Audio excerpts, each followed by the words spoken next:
So let me spend a few minutes on some thoughts on death, bad death and good death, and also our possible role as medical professionals in the dying process.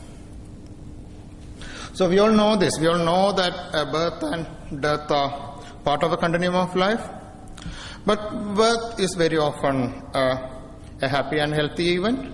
But people generally do not consider death as a happy and healthy event. But can death be? Because this is natural. This is part of life. It is inevitable.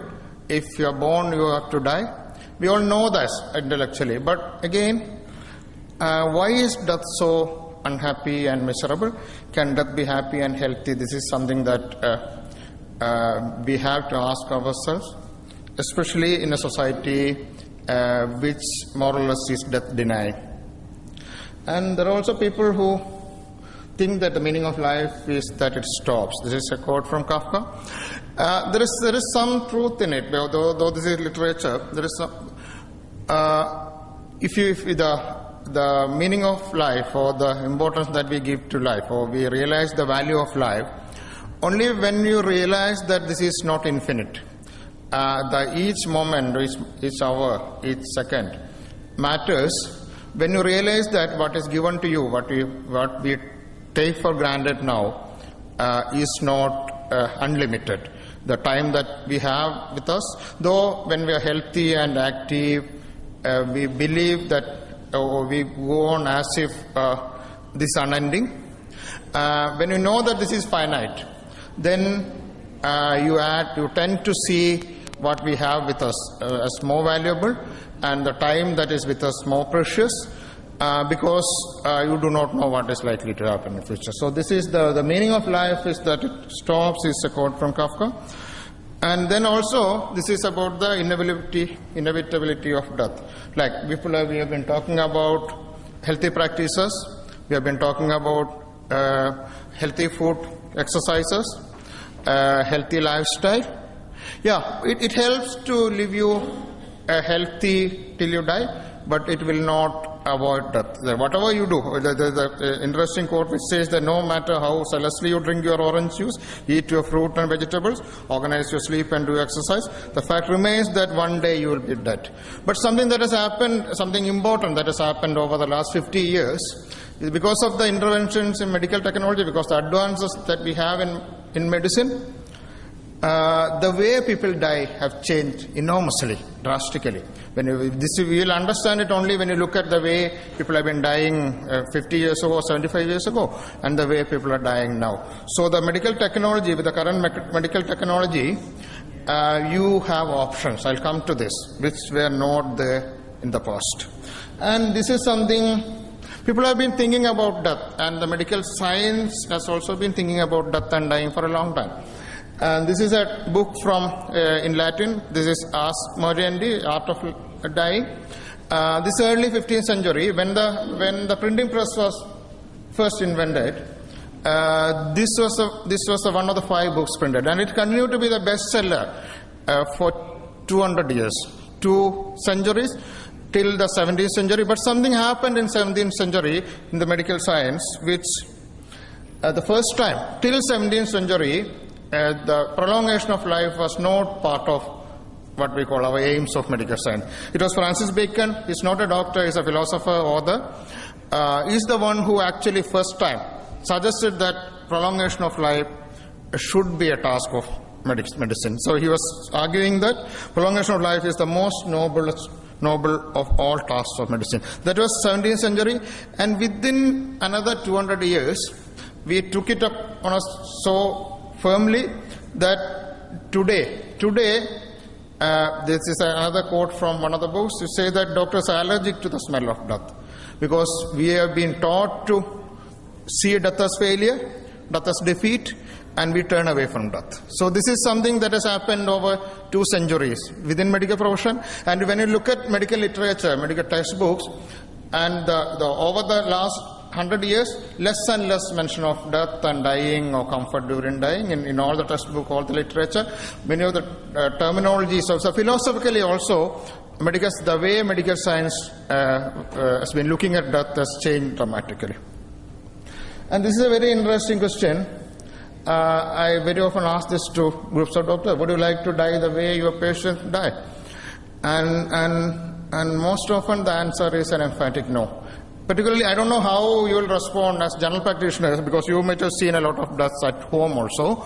Death at home is fairly much better than death in the hospital. But when you ask the question to doctors working in hospital, I've never come across an yes. People generally say that the cardiologist, I've asked this to cardiologists, I've asked this to intensive care people, oncologists, and they generally say no, I don't want to die the way my patients die. Which means what we're offering to the dying patient is probably not the best. And also, which also means that the hospitals are probably not the best place for people to die. Though people rush to the hospitals to die, probably that's not the best place to die. And there was a study, international study, a survey by an American physician in 2012, and it got published in many of the leading international newspapers. And they sent questionnaires to intensive care units, doctors working in intensive care unit, oncology, cardiology, and some of the general practitioners also. And they found that doctors prefer not to get into this. When you feel that you are about to die, when you are sure that you are about to die, generally doctors prefer to opt out. They don't want to be put on ventilator. They don't want to get admitted into intensive care unit. So this is something interesting. We know, within us, we know that what we offer to our patients at the end of their life is probably not the best thing. This has a lot of issues related to what we call our professional integrity and professional ethics, because if you know that what we offer is not the best, why do you offer it? So this is also a quote. This is a quote from Elora Fenley, my professor of palliative medicine. She has been saying that again about the inevitability of death. We have been saying that life is a fragile, though we do not realize it, life is a fragile commodity.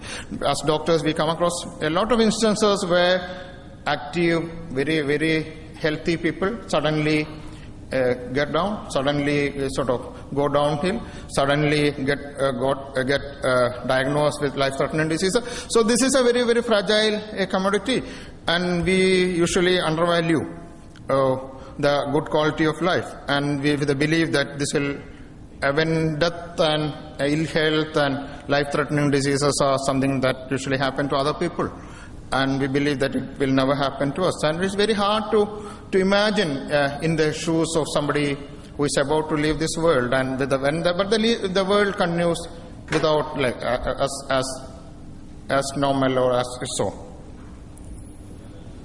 And this is with some of you who have attended our sessions in palliative care might have come across these slides. Generally that only, and just reviewing it, and generally only 3 ways for people to die. A small percentage of people, 15% of people, die like this suddenly.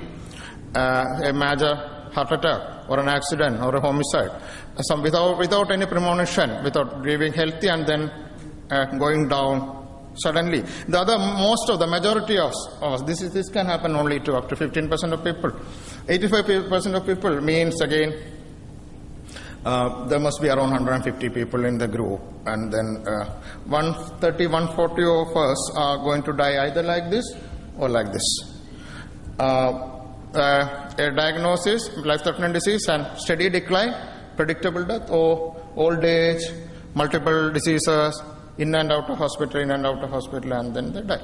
So these are only the 3 ways in which people die. So when you talk about death, the interesting thing is that this is probably the only topic which is relevant to, which is universal, which is relevant to all of us.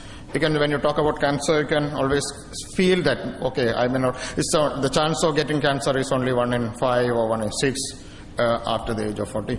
So I may not get it. Or diabetes, you can say that this very, the incidence is rising, but I may not get it. But when you talk about death, you cannot say that I'm a doctor, I may not get it. No, we all will have to face this. So then, this is in a way, the first modality of death. So sudden death is so sudden that you don't get time to think about it. There is no fear of death. There is no worries about death. But the other 2, you know that you are deteriorating. You are seeing death nearby. And this is associated with a lot of fears. in the say that mostly when I talked, I've been seeing a lot of people. I've been in palliative care for the last 20 years, and then sort of I've been looking after a huge number of patients who are at the end of their life. And when we talk to people, what are you afraid of? Generally, they come under 3 categories of worries. One, the fear of the unknown. How will it be? How will the process be? And the fear of what will happen after this, fear of what we call afterlife, and the worries about what will happen to my family, what will happen to my relatives, what will happen to my dependents, and what will happen to my bank balance. These are things that you leave behind. What will happen to my property? And also worries of leaving the pleasures of life. We have been living fairly comfortably and then leaving this behind, and that's also a major worry. And then this is a cartoon which says that the death is on the side, and then somebody was saying that if you are really quiet, maybe he will go away. But no, he will never go away. This is applicable to all of us. And this is something that we all observe. Most people die in distress, but as a matter of fact, most people live also in distress. We live a very stressful life, and we have a stressful end. So this is just sort of, for a moment, just think about this. Why is dying so uncomfortable? There may be other worries and other issues. And also, since it is universal, just spend a moment to think about you. What are your worries about your own death? I don't want, like in the other session, we sometimes discuss about this and get feedback from the group and all, but we don't have time for all that. But just remember, just use this a couple of seconds to think about your worries. Your worries, because once in a while it's good to think about our mortality, inevitability of our death also, because that helps in keeping us more realistic and more empathetic to a patient. Because generally we have a tendency to see the dying person on the other end, the patient on the other end, and us on this end. But we are on a continuum. We are on a continuum with the patient. The other end is actually a reflection of what we will be in another year, another few years, another 10 years or 20 years. So just reflect on your own worries about your death. And also reflect on, we have seen 3 ways of dying. And not that we will get the preferred way, because only 15% can die suddenly, other 85 die either slow death or a turbulent course. But just think about it. How do you prefer to die? This is just a mental exercise to reflect on yourself and reflect on your body. As doctors, we usually do not get time to think about ourselves. So use the next couple of seconds to think about, because this is something that we all have to face. So it's very likely that most of us are, probably not me, because I have given it very clearly in writing that I don't want to undergo this, but most of you are likely to die in intensive care units. Because the way modern medicine has evolved, now people live much longer with a chronic illness, diabetes, cancer, cardiovascular diseases, stroke, everything, HIV, AIDS. The killer diseases are no more killers. They just keep you, the medical technology has the know-how to fight it and keep you alive in a much compromised situation. So we live longer. And also the dying process is also much prolonged. People used to die at home quickly in the past. Now you get shifted to the hospital, you get shifted to the ICU. You die on ventilator, you die on intensive care unit, you die on vasopressors, you die on various infusions and drugs. So this is something that has happened, and the dying process is also prolonged. So there was data from, we have now started working very closely with emergency medicine people and intensive care units. And this was data from some of the American intensive care units. They say that only 1/5 of patients emerge alive from American intensive care units. The other 4/5 die in ICU. Not because ICUs are bad, because the wrong people get into the ICU. ICUs are not probably the good places to die. And this is also another quote which says that even the ordinary methods of treating disease and prolonging life have changed the conduct in which men die.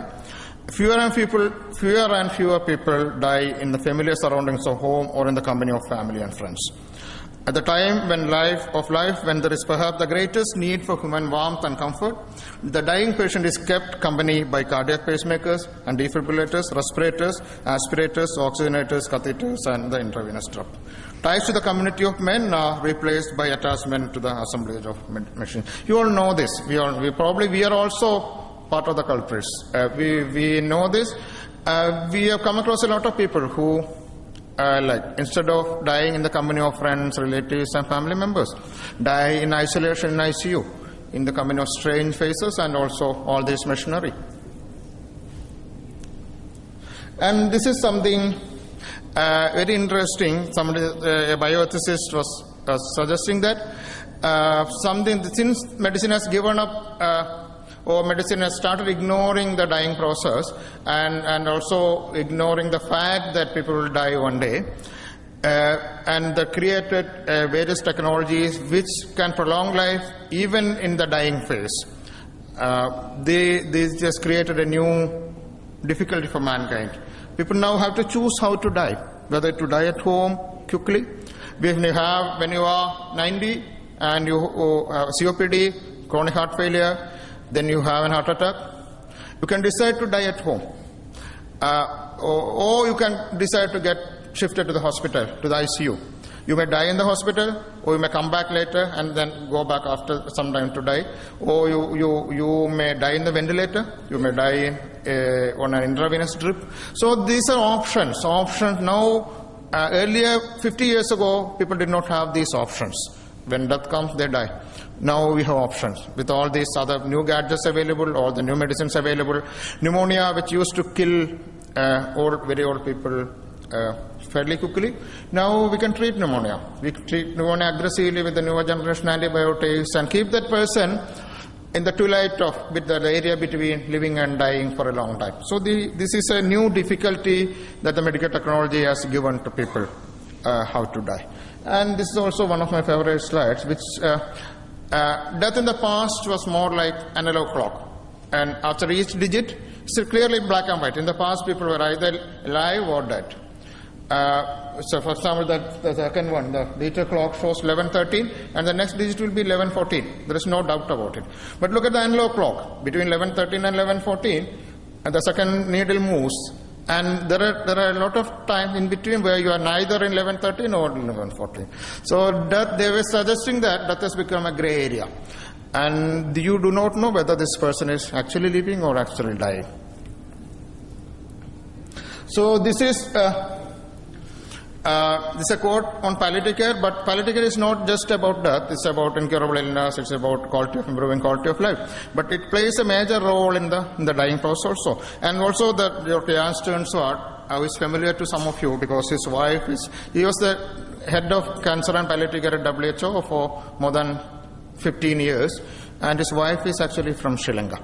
Jayanti, a very, very good friend of mine. So he was saying that, this is a quote from Jan, you're saying that death is not a pure medical issue. Cultural and socio-economic factors determine what kind of death we face. So this is an area where we have a role, but we have to work closely with the other agents in the society. And this is something that many of us have realized over the last few years. Long time. We have been working with dying people for a long time. The only guarantee for comfort is the meaningful relationship. Even if you have a lot of money, even if you are powerful, even if you have a lot of knowledge, that will not help in the last phase. Something that we found was helpful was a meaningful relationship, but that's something to do with the general setting, the community, the sensitization of the community, sensitization of people. But we also have a role to play.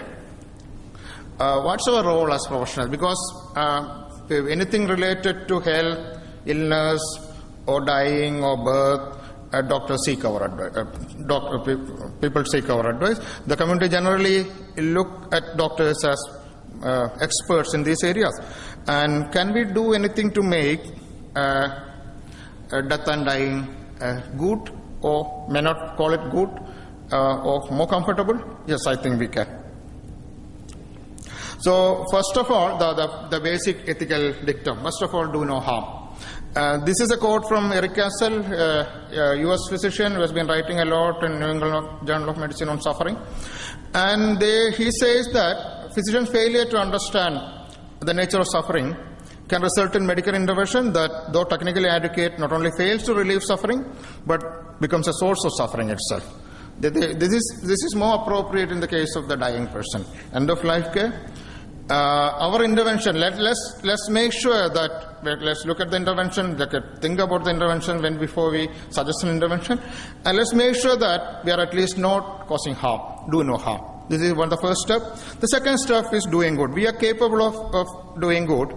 The medical technology has a know-how to address most of the physical symptoms of the incurable patient, most of the physical symptoms of the dying patient, but unfortunately, because we are not taken efforts to master it, we have not taken efforts to apply it, most people still live and die miserably. So I'll come to some of these symptoms which we can address. But basically, when you look at holistically, the whole picture, there are three ways of dying with dignity. Some of these are not legal, but for completion's sake, I'm just mentioning all the three. One is the first one, letting people die naturally. But this involves a lot of sensitization of the community, because the society generally has become death denying. People deny death. People see death as secondary to something. Even the 95-year-old person getting admitted to the hospital, the first question that you are asked would be, is there any hope for prolonging? So they think that death is secondary to something, and if you can avoid that first thing, primary cause, death can be avoided. So it's a death-denying society, and there is a lot of pressure on family members to take the patient to the hospital, even if they know that the patient is dying. So it needs a lot of sensitization, but that may be one option.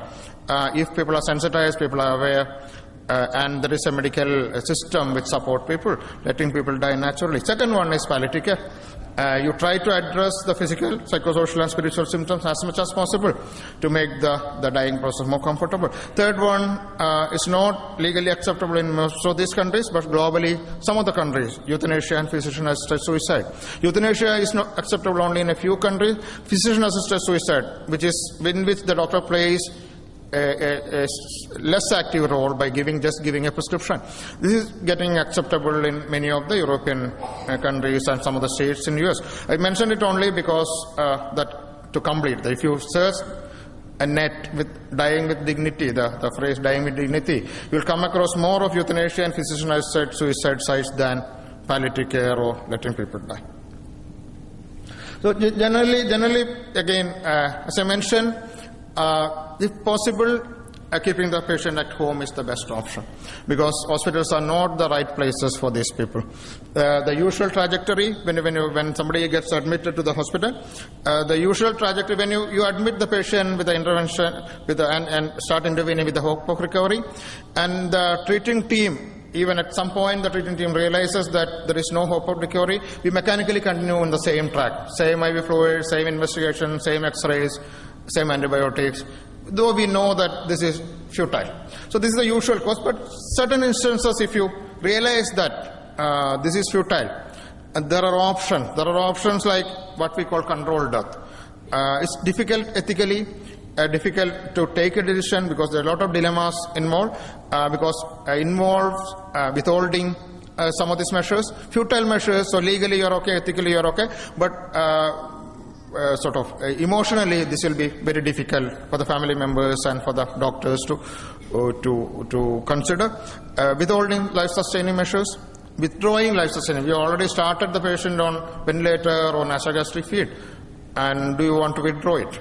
And also shortening the lying process is something that we don't do, but some of the European countries. So these are the issues within the hospital. So once the patient is in the hospital and in the hospital to die, things become more complicated. Complicated in the sense that the doctor will have to decide whether to start something or to stop a process, and it will have to be done in consultation with the patient and family members, and this is a very emotionally stressful procedure.